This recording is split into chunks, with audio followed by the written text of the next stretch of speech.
مرحبا بكم في قناة أسرار وعجائب الحشرات. سوف نتعرف سويا على أهم نظرية تم اعتمادها في نقل الأحجار الفرعونية، وكيف تم رفعها لهذه المستويات في ظل غياب الرافعات، والتي تعد واحدة من أكبر الأسرار داخل علم المصريات، والتي لا زالت تحتوي على كثير من الغموض والأسرار، والتي تعتمد على قوانين الفيزياء والفلك والبيولوجي. وفي هذا التقرير نوضح ما هي علاقة نظرية رفع الأحجار برسمة الجعال مفرود الجناحين، والذي فوقه كتلة دائرية على جدران الأهرامات، وما سبب انتشار هذه الحشرة كأيقونة في الفن المصري القديم. هذا ما سنوضحه في هذا الفيديو، تابعوا معنا. على مدى أجيال، كان البشر في سعي لفهم ألغاز الفيزياء فائقة الأبعاد وكشف أسرار الجاذبية المضادة. يعتبر العديد من العلماء أن التكنولوجيا المضادة للجاذبية هي الكأس المقدسة للقرن ال21، وهي تقنية واحدة من شأنها أن تغير الحضارة الإنسانية تماما وتحدث عصرا جديدا على الأرض وما بعدها. في عام 1988 كان عالم الحشرات الروسي غريبنكوف يفحص بالميكروسكوب التراكيب الداخلية لأجنحة الحشرات. كان غريبنكوف باحثا شغوفا بدراسة التراكيب الدقيقة الداخلية لأجنحة الحشرات غمدية الأجنحة، درس الخصائص الرائعة لأجنحة الجعران، و5 أنواع من حفار الحور البرونزي، والتي تحتوي جميعها تقريبا على نمط يشبه الشكل الجيومتري لقرص الشمعي على الجانب الداخلي. وأثناء دراسته، عندما أراد أن يضع جناحين بالقرب من بعضهما لفحصها مجهريا، وجد شيئا غريبا، لقد تعلق نصف الجناح في الهواء كأنه لا يوجد جاذبية. قام بالعديد من التجارب على الحشرات باستخدام مؤثرات مغناطيسية، بدأ بتطبيق بعض تأثيرات مختلفة، وأوضح أن أجنحة بعض الحشرات غير مصممة للديناميكا الهوائية، والنتيجة لذلك وجد أن بعض الحشرات لا تطير مباشرة ولكنها ترتفع لأعلى، وخصوصا خنافس الجعال، ثم تبدأ بالطيران. وضع بعض هذه الحشرات داخل دورق خاص، وأظهرت النتائج الأولية أن أجنحة بعض الحشرات لها خصائص مضادة للجاذبية، وأيضا وجد أن بعض الألواح ترتفع عند اقترابها فوق أجنحة الحشرات المرتبة بشكل هندسي.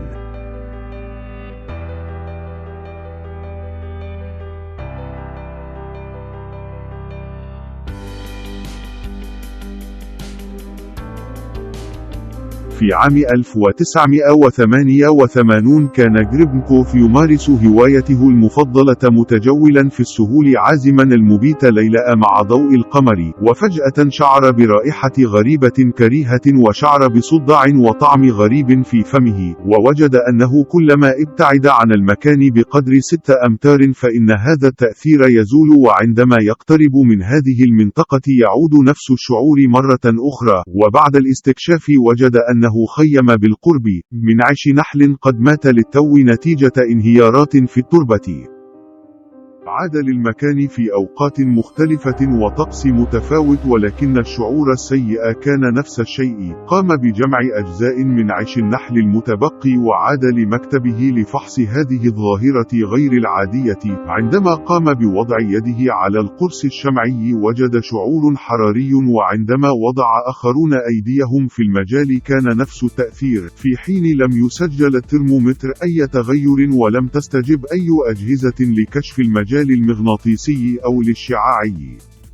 حاول تغطية هذا القرص بواسطة لوح كرتون ولوح معدني أو زجاجي لإلغاء هذا التأثير، لكن ظل التأثير كما هو بدون تغيير. ومن العجيب أنه عندما وضع بالقرب من مجال التأثير ساعات إلكترونية أو ميكانيكية فوجدها بدأت تعمل بشكل غير دقيق. وبسبب هذه الملاحظات اكتشف غريبنكوف تأثير التجاويف الهيكلية، وهو ما أسماه هذا النوع من مجال القوة، والذي يحيط بتراكيب مجوفة التي تشبه التصميم السداسي المجوف مثل قرص الشمع. أطلق عليه الإشعاع الغامض الذي ينبثق من أعشاش مجوفة. Cavity Structural Effect، وهي تعني المجال المؤثر الناتج عن التراكيب الهندسية المجوفة. درس جريبنكوف الخصائص الفيزيائية لأجنحة الجعران وأنواع من الحفار البرونزي، والتي تحتوي جميعها تقريبا على نمط يشبه الشكل الجيومتري لقرص الشمعي على الجانب الداخلي، وأطلق هذا الاسم على الإشعاع الغامض المنبثق. ولم يكن الوسط العلمي يعلم أن غريبنكوف سيكشف عن أهم اكتشاف في القرن 20 عن الجاذبية.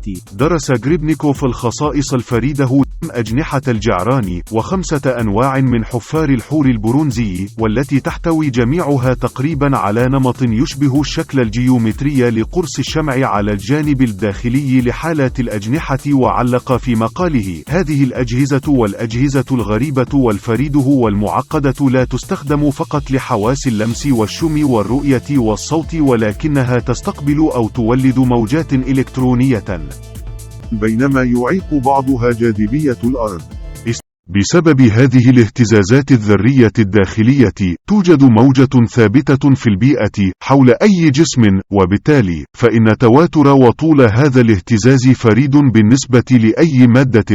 وفقا لغريبنكوف، هذا انعكاس لموجات دي برولي، وإذا قمنا بعمل تجويف ستبدأ جدرانه في الإشعاع تجاه بعضها البعض أو تحت بعض الزوايا. إذا تم العثور على الحجم المناسب لمثل هذه الخلية، فسيتم تلخيص القيم القصوى للموجات، وسيتم تقوية الحقل في نقطة الحقل المعاكس للمجال. العالم لإعداد منصة الطيران المضادة للجاذبية أنتي جرافيتي، بعض الأرقام وبعض قوانين الفيزياء من علماء سابقون، وقام بالتحليق في أعقاب هذا الخط من إسلا وأينشتاين.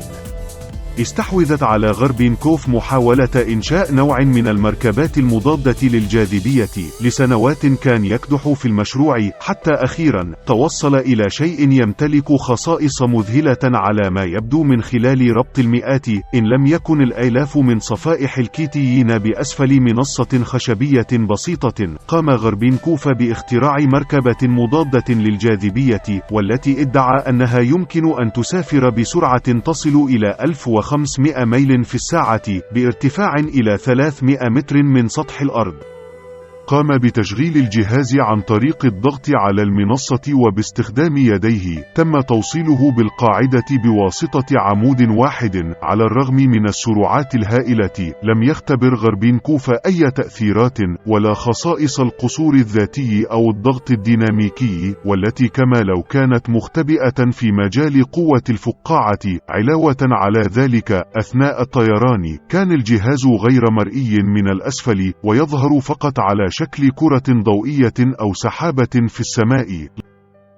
عام 1992 تقدم للحصول على براءة اختراع، وبشكل مثير للصدمة تم رفض طلب براءة اختراعه بشكل مدون، واستدعاه المشككون بالتأكيد أنه يفتقر إلى دليل فوتوغرافي، لأن كاميرته ستتعطل أثناء الطيران نتيجة لتأثير الهياكل الكهفية.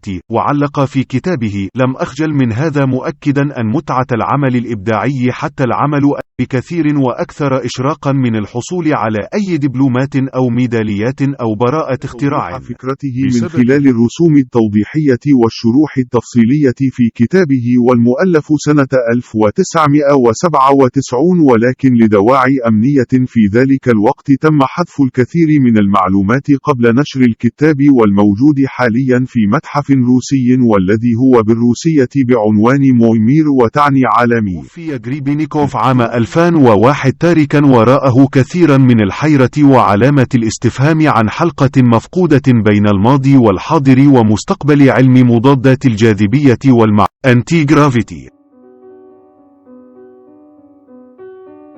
رفع أحجار الهرم بتكنولوجيا مضادة للجاذبية. استخدم المصريون القدماء تكنولوجيا الذبذبات الصوتية والشحنات الكهروستاتيكية لشحن الأحجار بشحنة كهربية معادلة لشحنة الأرض الكهربية، فيحدث تنافر بين هذه الأحجار وبين الأرض، فترتفع عن الأرض ليتم التحكم فيها بجهاز أطلقوا عليه صندوق أوزيريس المقدس لرفع الحجر للمكان المراد وضعه فيه، ثم يتم تخفيض مقدار الشحنة فيبدأ الحجر في الهبوط في الموضع المحدد.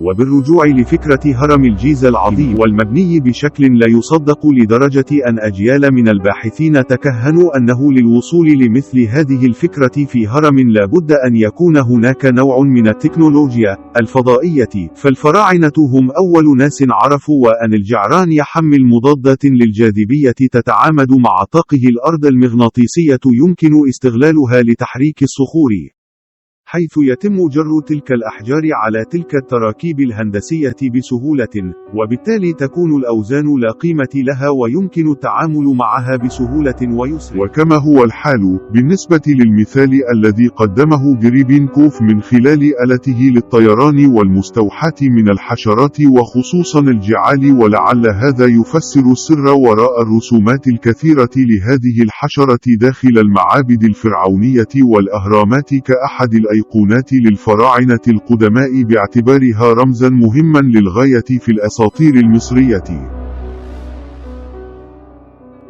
وغالبا ما تتعدد استخدامها كأختام في الفن كأيقونة حيوية يشير جناحها المفروض لأسرار توصل إليها القدماء المصريين.